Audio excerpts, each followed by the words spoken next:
Now I have a beehive that I want to move.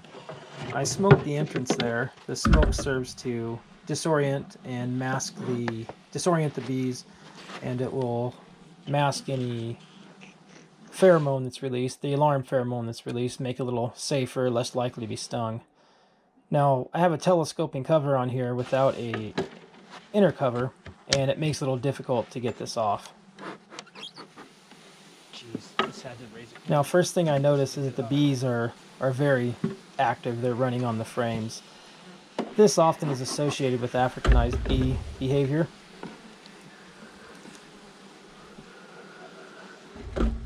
Now, what I'm looking for is I want to make sure that there's actually a queen in this hive before I move it, because there's no sense in moving a hive that's queenless. It's better to unite it with another stronger hive. So I take out the first frame on the edge. That's going to give me room to manipulate other frames around.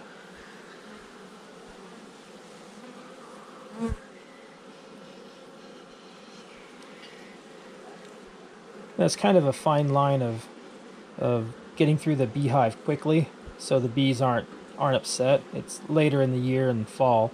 There's a nectar dearth. There's not a honey flow going on, so the bees are more off. There's more bees in the hive than normally would be.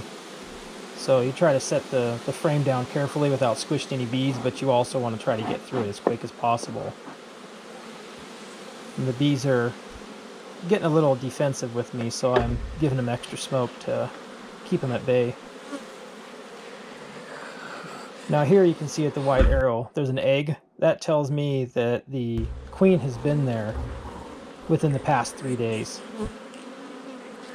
So there's definitely a queen in there with the amount of brood and eggs and young larvae. So I'll put that back. Now what I want to do is I want to move this beehive. And in order to move the beehive, all the foraging bees will come back to the location of the hive unless you move it, at least 5, more likely 7 miles away. So what I'll do is I'll take a couple small frames of honey and I will stick them in this nucleus hive.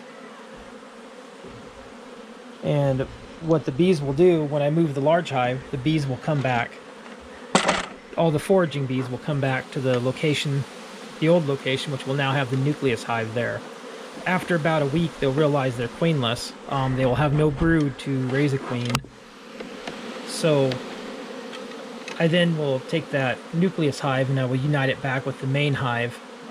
They'll recognize that the main hive has a queen and stay there. And it keeps you from losing a lot of bees just moving a hive and them starving to death or whatever.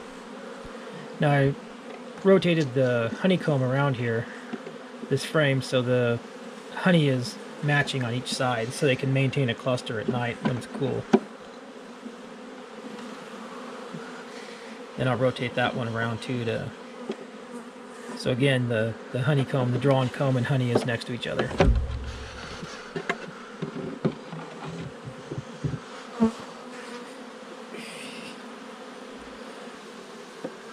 So I'm going to put a different hive top on, which is newer and is much flatter. There's no warpage in it. And the beehive is fairly flat, so I want to get off all of this additional propolis before I put the new cover on.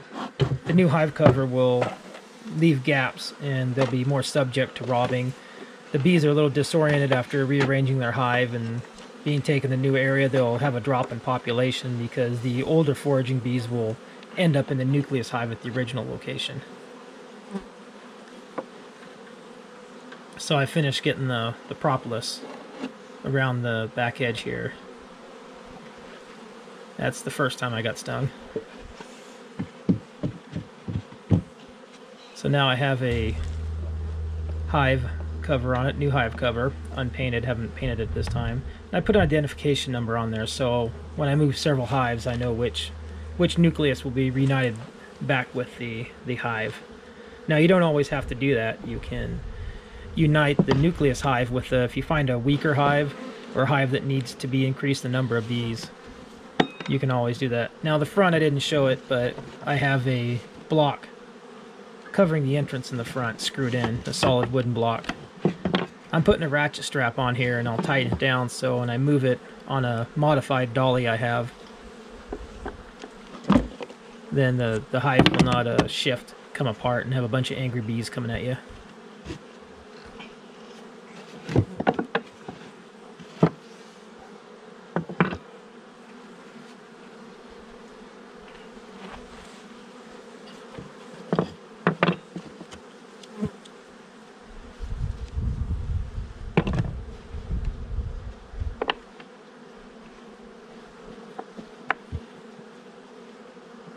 Trying to get the ratchet strap centered.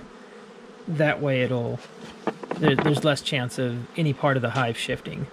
Now the beehive, the bottom board, and then the actual hive body itself that holds the frames and the cover, none of them are attached. They're literally held together by the weight and friction.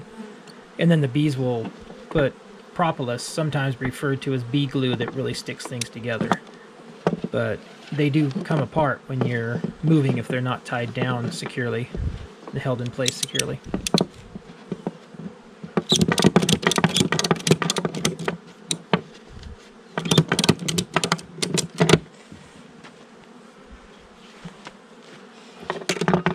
And just to keep me from those falling and tripping or getting caught underneath the tires of the dolly, I'll hook the hook there at the other end of the ratchet strap on the ratchet binder itself and tuck the excess ratchet strap underneath.